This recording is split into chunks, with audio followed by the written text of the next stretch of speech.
Number the offering. The ship carrying Ambassador Elena Vasquez dropped out of faster-than-light travel, and she saw the citadel of voices for the first time. It was enormous. The space station stretched across thousands of kilometers, built from metals that shimmered with colors humans had no names for. Hundreds of ships moved around it like insects around a hive. Some were small transport vessels. Others were warships bigger than any city on Earth. Elena stood at the observation window of her modest diplomatic vessel. She was 47 years old, with gray streaks in her black hair and calm brown eyes that had seen many difficult negotiations. But nothing had prepared her for this moment. Humanity was about to meet the rulers of the galaxy. Behind her, Captain David Okonkwo spoke quietly. "Ambassador, we're receiving docking instructions. They've assigned us to Bay 7744. It's..." He paused, checking his screen.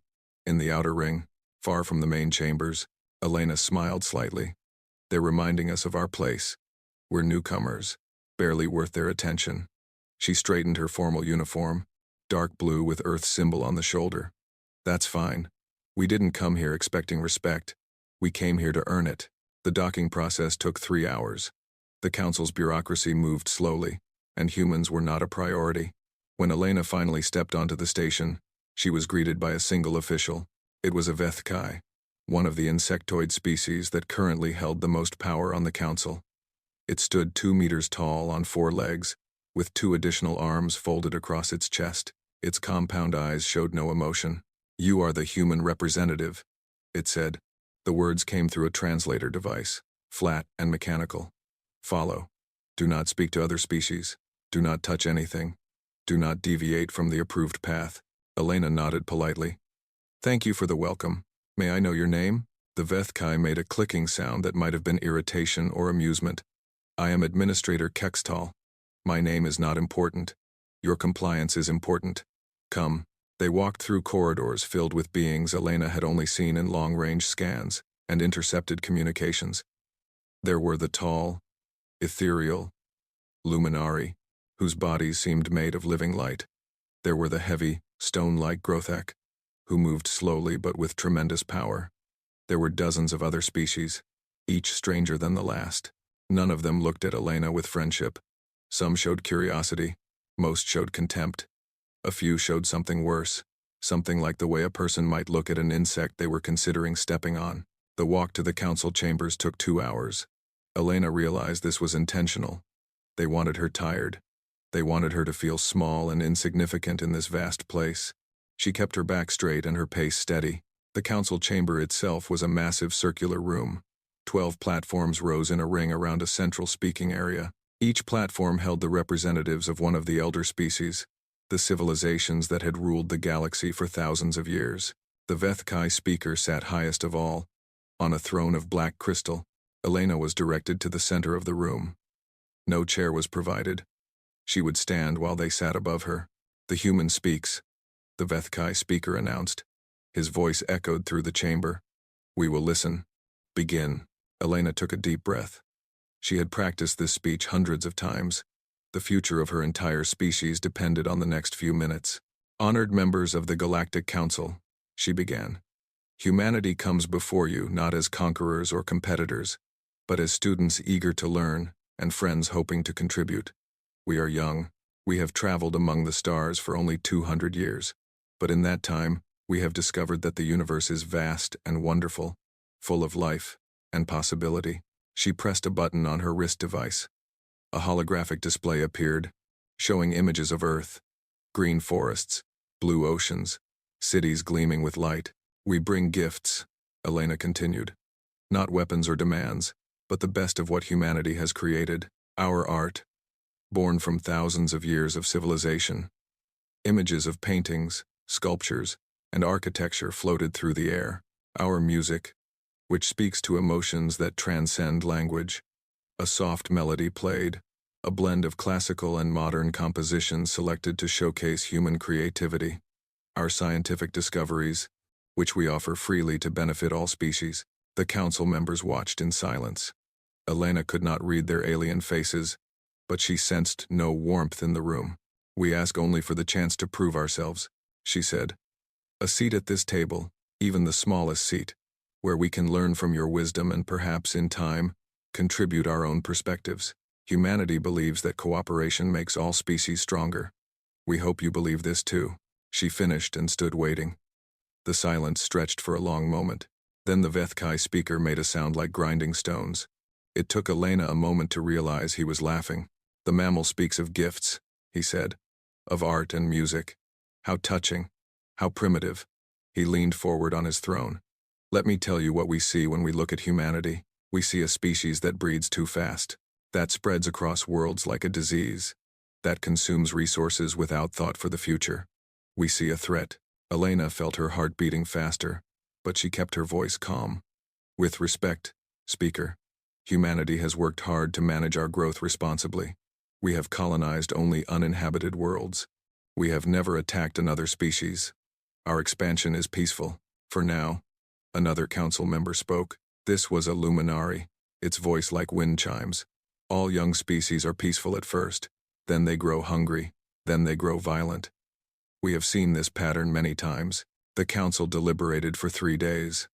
Elena was kept in a small room with minimal food and no communication with her ship. When she was finally brought back to the chamber, she knew from the atmosphere that the decision would not be good. The Vethkai speaker read the verdict. Humanity will be granted observer status. This means you may watch council proceedings but may not speak or vote. Additionally, humanity must immediately cease all expansion. No new colonies, no new exploration. Your military vessels must be surrendered to council inspection. Finally, all humans must submit to genetic cataloging, so we may monitor your population growth. Elena listened with growing horror. These terms would strangle humanity's future. They were designed not to integrate humans into galactic society, but to control them like animals in a cage. Speaker, she said, fighting to keep her voice steady. These terms are not acceptable. Humanity cannot agree to conditions that would deny us any chance of growth or self-determination. Please, let us negotiate. There must be middle ground. The speaker rose from his throne. The chamber went silent. You refuse the council's judgment, he said. His voice was cold as space itself. This is not negotiation. This is mercy, and you reject it. By the authority of 12,000 years of galactic law, your refusal is an act of war against all civilized species. Guards seized Elena before she could react. She struggled, but they were too strong. Wait, she shouted. This is madness. Humanity wants peace. We came here in good faith. Your faith is irrelevant, the speaker replied. Take her away. She will serve as an example. As they dragged her from the chamber, Elena managed to activate the emergency transmitter hidden in her collar. It would send a burst message to her ship, which would relay it to Earth. She had 3 seconds before they discovered it. They're going to make an example of us, she said, her voice tight with pain as a guard twisted her arm. Don't let them. Don't ever let them. The transmission ended. The guards found the device and crushed it, 20 light-years away, on a blue planet called Earth. Her message was received, and something changed in the hearts of 8 billion people. Number the execution. The broadcast reached every corner of the galaxy. 12 billion sentient beings on 10,000 worlds turned their attention to the citadel of voices. The council had announced that justice would be served today. A human criminal would face punishment for crimes against galactic civilization. All were required to watch and learn. On Earth, people gathered in city squares, in homes, in offices and schools. They did not know exactly what had happened to Ambassador Vasquez after her final message. For 2 weeks, there had been only silence. Now they would find out. Elena Vasquez was brought into the execution chamber in chains. Energy shackles bound her wrists and ankles, glowing with blue light that burned her skin whenever she moved too quickly. She had been kept in a dark cell since her arrest. They had not been kind to her. Her left eye was swollen shut. Dark bruises covered her face and arms. Her once crisp diplomatic uniform was torn and stained with blood. But she was still alive, and she was still standing. The chamber was circular, with rising seats filled with thousands of alien spectators. Floating cameras recorded everything from every angle. The Vethkai speaker sat on a raised platform at the front, surrounded by the other council members. They looked down at Elena like judges observing an insect. Administrator Kextal, the same official who had greeted Elena when she arrived, stepped forward to read the charges. His voice was carried across the galaxy by countless relay stations. The human designated Elena Vasquez stands accused of the following crimes against the Galactic Council and all civilized species. First, territorial aggression through unauthorized expansion into space claimed by elder species. Second, refusal of lawful commands issued by the legitimate governing authority of the galaxy. Third, genetic impurity and the spread of an invasive species. Fourth, posing an existential threat to galactic order and stability. Elena wanted to speak. She wanted to defend herself, to explain that humanity had never claimed any territory belonging to other species, that they had only colonized empty worlds. She wanted to say that calling humans genetically impure was not justice but prejudice. But when she opened her mouth, pain exploded through her skull. They had implanted a neural dampener. Any attempt to speak would be punished with agony. Kextal continued. The accused has been offered the opportunity to submit to council authority. She has refused. The accused has been offered the opportunity to beg for mercy on behalf of her species. She has refused. Her defiance leaves the council no choice but to impose the maximum sentence. The Vethkai speaker rose from his seat. His compound eyes reflected the light of the cameras. He was enjoying this moment. For thousands of years, his species had maintained control of the galaxy through fear. Today, they would teach a lesson that younger species would remember forever. Elena Vasquez, the speaker announced. You are sentenced to death by molecular dissolution. This sentence will be carried out immediately, in full view of all civilized beings. Let all who watch understand the price of defying the Galactic Council. A machine descended from the ceiling. It was an elegant device, built from polished silver metal, designed to look beautiful despite its terrible purpose. Elena knew what it did. She had learned about council execution methods during her diplomatic training. The dissolution field would break down her body molecule by molecule. It was designed to be slow. It was designed to cause maximum pain. It was designed to take exactly 11 seconds. The machine positioned itself around Elena. She could feel its energy field beginning to warm the air around her body. She had perhaps 30 seconds left to live. She thought of Earth. She thought of her father, James, who had encouraged her to join the diplomatic corps when she was young. He had said that humanity's future lay in making friends, not enemies. She thought of all the humans watching this broadcast. She thought of the children who would grow up knowing how the galaxy had treated their ambassador. The neural dampener prevented her from speaking loudly. But the cameras were very sensitive. They could pick up even a whisper. Elena looked directly into the nearest camera. She found the strength to smile. Not a smile of fear or despair, but a smile of defiance. A smile that said she was not beaten. A smile that said humanity would never be beaten. The dissolution field activated. The pain was immediate and overwhelming. It felt like being burned and frozen and torn apart all at once. Elena's body began to glow as its molecules were ripped from their bonds, but she held the smile. And she whispered her final words. You have no idea what you've just done. The cameras caught every syllable. The words traveled across the stars at the speed of light, reaching billions of ears in hundreds of languages. The dissolution took 11 seconds. Elena Vasquez did not scream. She did not beg. She kept her eyes open and fixed on the camera until the very end, until there was nothing left of her but floating particles of dust. The Vethkai speaker made a gesture of satisfaction. Justice is served, he announced. Let this be a warning to all species who might challenge the authority of the Galactic Council. We have maintained peace for 12,000 years. We will maintain it for 12,000 more. The human problem will be dealt with swiftly and completely. The broadcast ended. The spectators in the chamber began to leave, discussing the execution in casual tones. For them, it was simply entertainment. A primitive species had been put in its place, nothing more. But on Earth, the reaction was very different. In Tokyo, a crowd of 300,000 people watched the execution on giant screens. When it ended, no one spoke. No one moved. They stood in absolute silence, staring at the place where their ambassador had died. In New York, in London, in Beijing and Cairo and Sao Paulo, the same scene repeated. Billions of humans watched Elena Vasquez die. They watched her smile at the end. They heard her final words. In the United Nations building, the world's leaders had gathered to observe together. President Maria Santos of the Earth Coalition stood at the center of the room. Her face was pale, but her eyes burned with cold fire. "Get me Admiral Chen," she said quietly.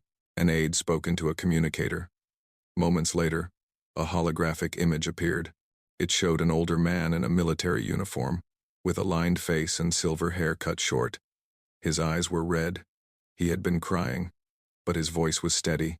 "Madam President," Admiral James Chen said. "I watched. She was very brave. She was your daughter," President Santos replied.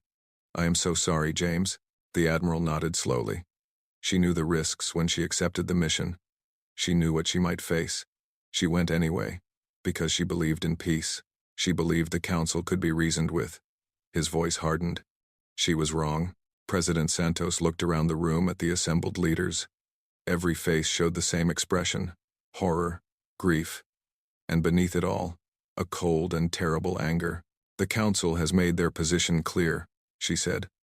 "They do not see us as potential allies or even as tolerable neighbors.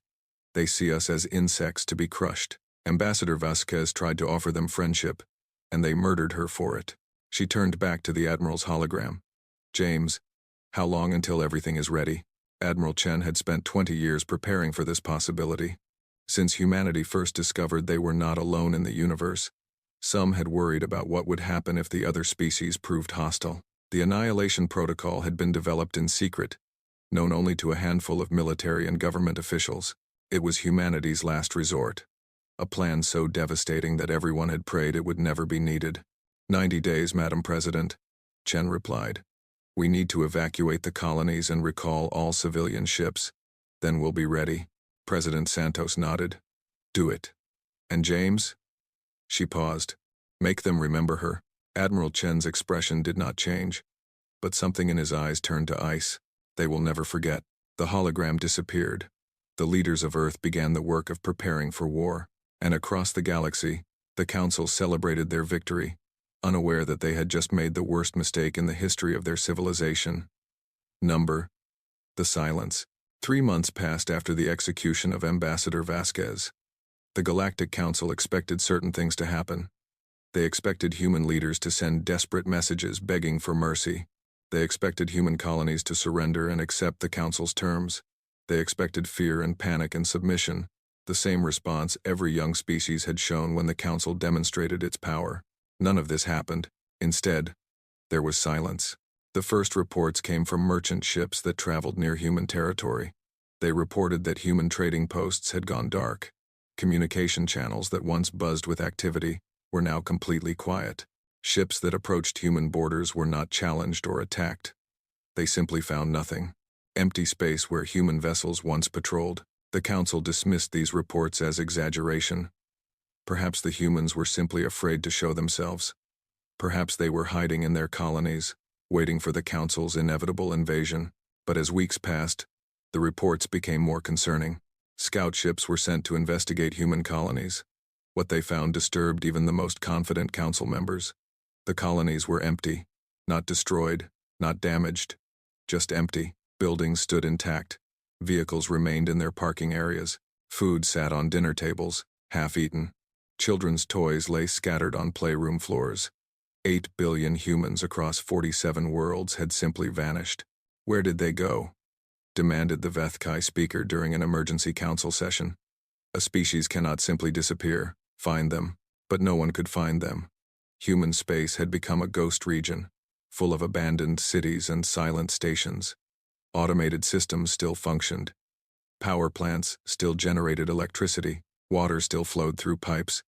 But there were no people anywhere. The Kethmari ambassador requested a private meeting with the speaker. The Kethmari were a small species, survivors of a conflict with the Council that had nearly destroyed them 2,000 years ago.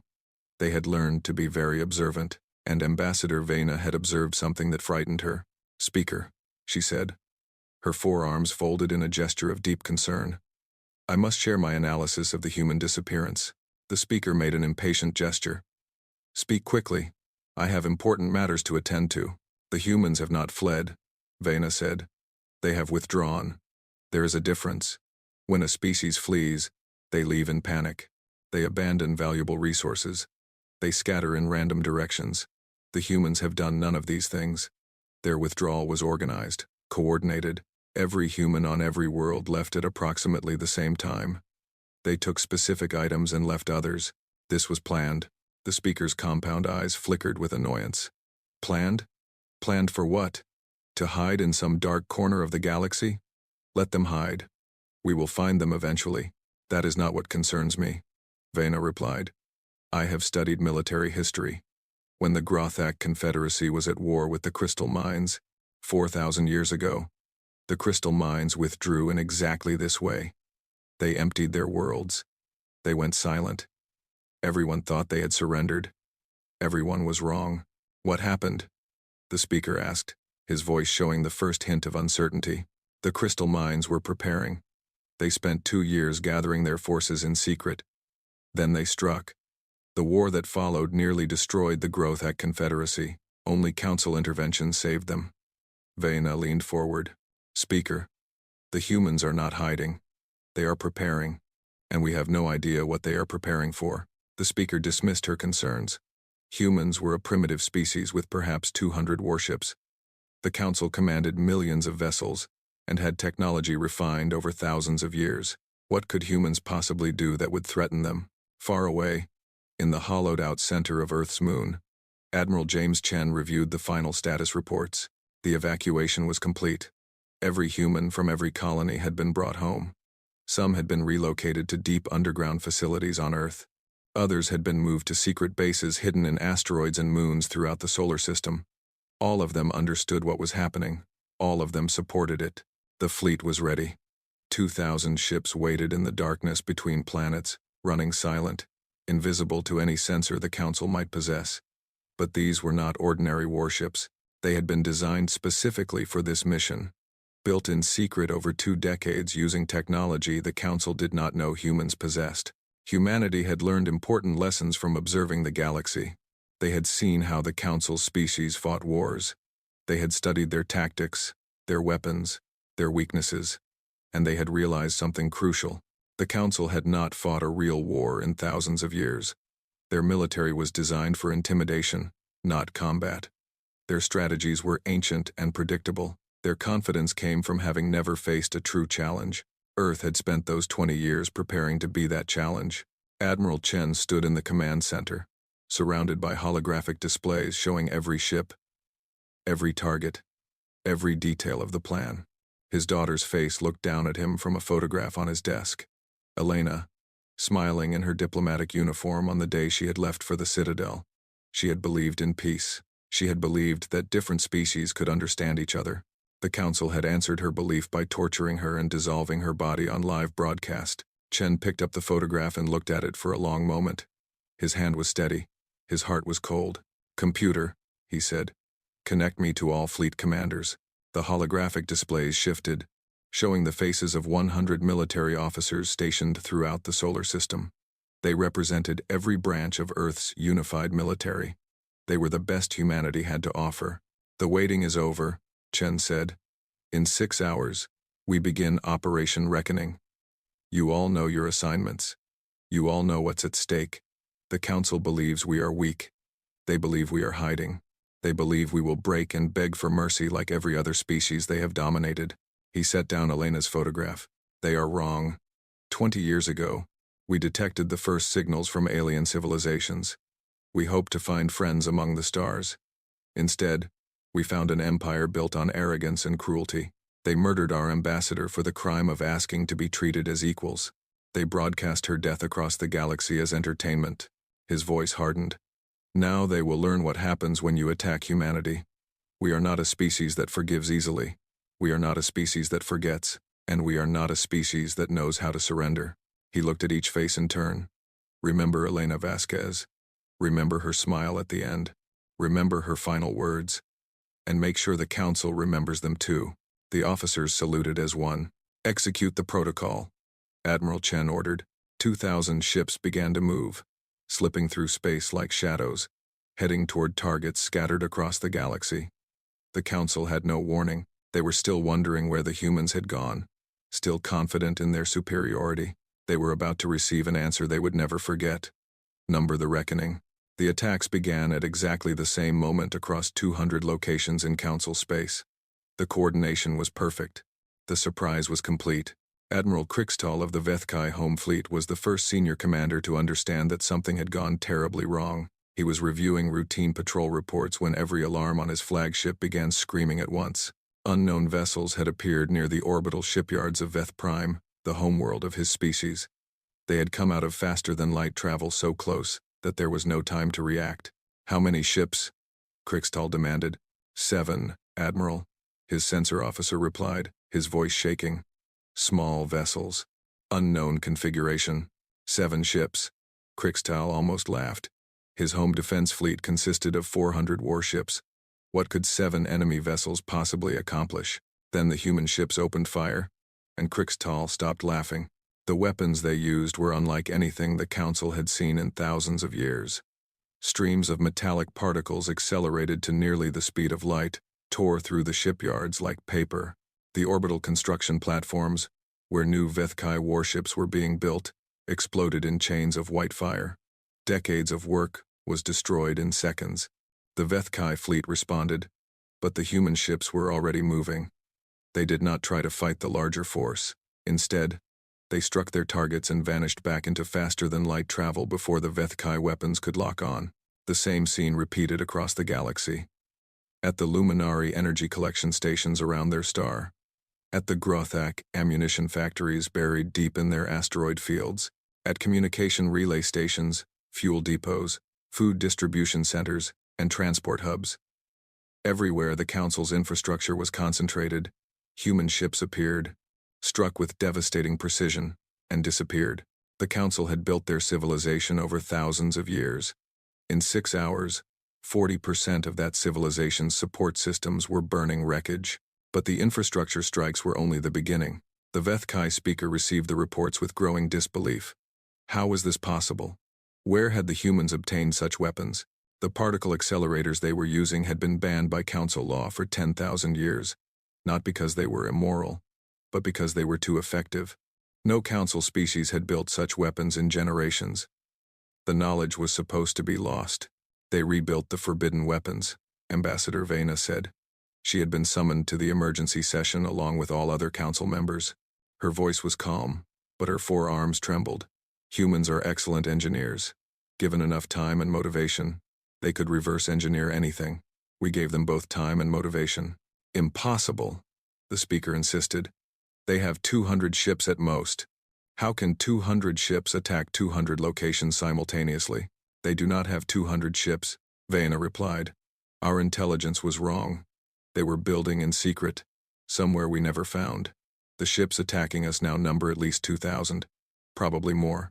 Before the speaker could respond, a new alarm sounded. Ground forces had been detected approaching Veth Prime's atmosphere. Human ground forces. The Council's military doctrine had not changed in 20,000 years. Space battles were fought with ships. Ground wars were fought with automated drones and robotic soldiers.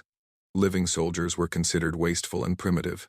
No Council species had maintained significant ground forces for millennia. The humans had different ideas. Drop pods fell through the atmosphere of Veth Prime like metal rain.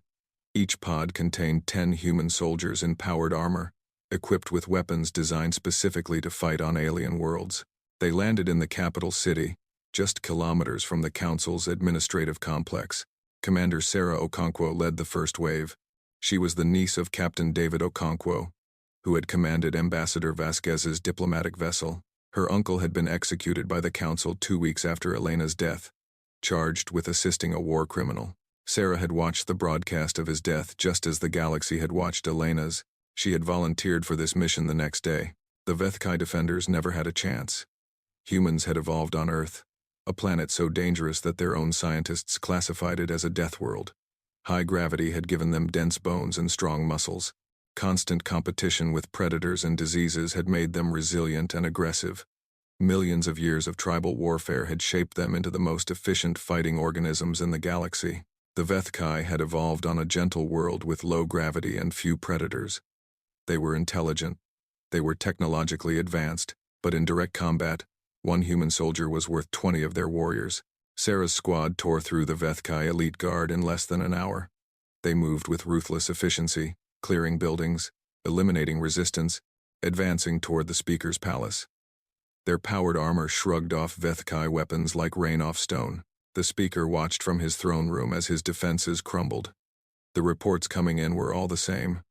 Human ground forces had landed on 6 Council homeworlds. Human ships were striking at targets throughout Council space. The military that had maintained order for 12,000 years was being dismantled in a single day. Ambassador Vayana found him in the throne room as the sounds of combat grew closer. "You need to evacuate," she said. "The humans will be here within the hour." The speaker did not move. "I do not understand," he said, his voice hollow. "We are the Council. We have ruled for 12,000 years. How can this be happening?" "You made a mistake," Vayana replied. "A terrible mistake. You saw humans as weak because they asked for peace. You thought their desire for friendship was a sign of submission. You were wrong." Explosions shook the building. The lights flickered. "Humans are not weak," Vayana continued. "They are restrained. There is a difference. For 200 years, they hoped to find allies among the stars. They built their civilization around cooperation and growth. But they never forgot how to fight. They never stopped preparing for the possibility that the galaxy might be hostile. They hoped for the best while preparing for the worst. Then why did they send an ambassador?" the speaker asked. "Why did they not simply attack?" "Because they did not want to attack," Vayana said. "They wanted peace. They wanted to join the galactic community as friends." Elena Vasquez believed that different species could understand each other. She died for that belief. Vayana's voice hardened. "And then you broadcast her death across the galaxy as entertainment. You showed humanity exactly what the Council thought of them. You showed every human child their ambassador being dissolved molecule by molecule. You did not just kill one woman. You killed their hope." The doors to the throne room exploded inward. Human soldiers poured through, weapons raised. Commander Okonkwo walked at their head, her armor scorched from battle but her stride confident.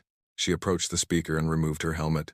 Her face was young but her eyes were old, filled with cold determination. "Vethkai speaker," she said, "by the authority of the Earth Coalition, you are under arrest for crimes against humanity. You will be transported to Earth to face trial. Resist, and you will be killed. Cooperate, and you will be treated according to the laws of war." The speaker looked at her. For the first time in his long life, he felt real fear. "What will you do to us?" he asked. "Will you destroy our worlds? Kill our species? Take revenge for what we did?" Commander Okonkwo stared at him for a long moment. Then she shook her head. "We are not like you," she said. "We do not murder prisoners. We do not exterminate species. We came here for justice, not revenge.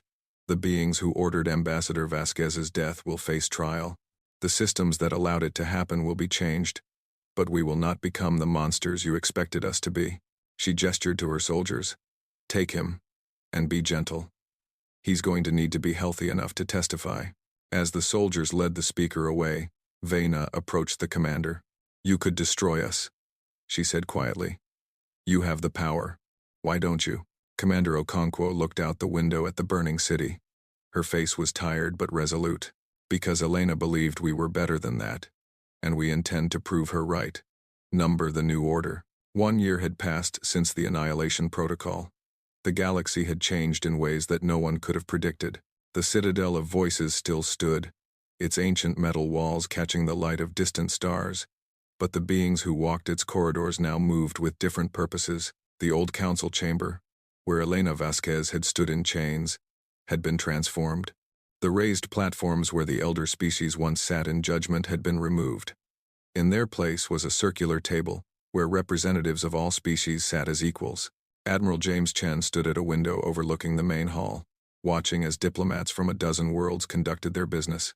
His hair had turned completely white in the past year, but his eyes were still sharp. He no longer commanded fleets. His new title was Coordinator of Galactic Reconstruction, a position he had accepted reluctantly and planned to leave as soon as stability was achieved. The trials had been completed 3 months ago. The Vethkai speaker and 17 other officials had been found guilty of ordering the execution of Ambassador Vasquez and the subsequent murders of human diplomatic staff.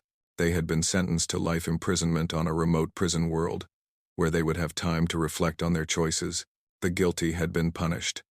But more importantly, the systems that had allowed such crimes to happen had been dismantled. The new Galactic Assembly operated on principles that humans had developed over centuries of difficult experience. All species had equal votes. No single group could dominate decisions. Laws had to protect individuals as well as societies. And most importantly, no representative could be harmed for speaking their mind. Not everyone was happy with these changes. Some of the elder species resented losing their privileged positions. A few had even attempted to organize resistance against the new order. Those attempts had failed. Human military forces remained stationed at key points throughout the galaxy, a reminder of what had happened the last time someone had underestimated humanity. But the humans did not want to be occupiers forever. They wanted what Elena had wanted, a galaxy where different species could cooperate as friends. Ambassador Vayana of the Kethmari approached Chen at the window. In the year since the war, she had become an important ally in the reconstruction efforts. Her species understood what it meant to suffer under council oppression, and they had worked hard to help build something better. "Coordinator Chen," she said, "the assembly session is about to begin. They would like you to address them." Chen nodded slowly. "I have never been comfortable with speeches. That is perhaps why your speeches are effective," Vayna replied. "You speak as a soldier, not a politician. People trust soldiers." They walked together toward the assembly chamber. Along the way, they passed a memorial wall that had been constructed in the station's main corridor. It displayed images and names of all those who had died in the conflict, from both sides. Elena Vasquez's portrait was at the center, her smile captured in perfect detail. Chen paused at the memorial, as he did every time he passed it. "Do you think she would be proud of what we have accomplished?" he asked quietly. Vayna considered the question. "I think she would be proud that you stopped when you could have continued. Your fleet could have destroyed every council world. Your soldiers could have exterminated entire species. You had the power to take revenge on a scale the galaxy has never seen. Instead, you chose justice over vengeance, reconstruction over destruction. It was not an easy choice," Chen admitted. "When I watched them kill her, I wanted to burn everything. I wanted them to feel the pain she felt. I wanted their worlds to become ash." "What changed your mind?" Chen looked at his daughter's image. Her last words. She said we had no idea what we had done. At first, I thought she was warning the council about what we would do to them, but later, I realized she was also speaking to us, to humanity. She was warning us not to become what they expected us to be. He straightened his uniform and continued toward the assembly chamber. The room was full when they arrived. Representatives from all the species of the galaxy sat around the great table, some familiar, some strange. A few looked at Chen with fear or resentment. Most looked at him with something like respect. Chen took his place at the speaking position. The room fell silent. "1 year ago," he began, "humanity went to war with the Galactic Council. We did not want this war. We spent 2 centuries hoping to join the galactic community as peaceful partners. We sent our best ambassador to offer friendship. She was murdered for it." He paused, letting the weight of his words settle over the assembly. "We responded with force because we had no other choice. The council had made clear that humanity would either submit or be destroyed. We chose neither. We chose to fight, and we won." Some of the representatives shifted uncomfortably in their seats. The memory of those terrible days was still fresh. But winning the war was only the first step. The harder task was deciding what to do with victory. We could have done what the council feared. We could have taken revenge. We could have become conquerors, building an empire on the ashes of the old order. Many expected us to do exactly that. Chen shook his head slowly. "We did not come to the stars to conquer. We came to explore, to learn, to make friends. The council rejected our friendship and paid a heavy price, but their mistake does not excuse us from our own principles. We believe that all sentient beings deserve freedom and dignity. We believe that cooperation is better than domination. We believe that the strong should protect the weak, not prey upon them." He looked around the room, meeting the eyes of each representative in turn. "This assembly represents a new beginning. Not a human empire, but a true community of species where all voices matter. We will face challenges. Some will try to return to the old ways. Some will test the limits of the new order. That is expected. Change is never easy." His voice hardened slightly. "But let me be clear about one thing. Humanity learned a lesson from the Council's mistake. We learned that showing mercy can be seen as weakness. We learned that some will only respect strength. So I will say this once, and I hope it never needs to be repeated. The room was completely silent. The weapons we used in the war have been sealed away. The Annihilation Protocol has been deactivated. We sincerely hope we will never need them again. But they have not been destroyed. They wait in the darkness, ready to be awakened if anyone threatens the peace we have built. He softened his expression. We would rather be friends. We would rather work together to explore the universe, to solve problems, to build something wonderful. Humanity has much to offer the galaxy, and we believe the galaxy has much to offer us. That was Elena Vasquez's dream. She died believing it was possible. Chen gestured toward the viewing window, where stars burned in the eternal night. There are billions of stars out there, trillions of worlds, wonders we cannot imagine, challenges we cannot predict. No single species can face all of that alone, but together, working as partners rather than masters and servants, we might accomplish anything. He stepped back from the speaking position. Let us begin. The assembly erupted in applause. Not all of them, perhaps, but most, and more every day. After the session ended, Vena found Chen standing once again at the memorial wall. He was looking at Elena's portrait. Your people could have destroyed us all, she said. You had the capacity. Why didn't you? Chen considered the question for a long moment. It was the same question he had asked himself many times during the dark days of the war. Because that is not who we are, he finally said. We do not start fights, but we end them. We do not seek conquest, but we will not be conquered. We came to the stars hoping to find friends. He turned to face her. The council made us prove what we are capable of when we are forced to be enemies. Now we would like the chance to show the galaxy what we are capable of as allies. Vena studied him for a long moment. Then, slowly, she extended her hand. It was a human gesture she had learned, one that meant trust and respect. Perhaps, she said, you should have been the elder species all along. Chen took her hand and shook it gently. Then he looked one last time at his daughter's portrait. Elena was still smiling. She always would be. And humanity would make sure the galaxy never forgot why.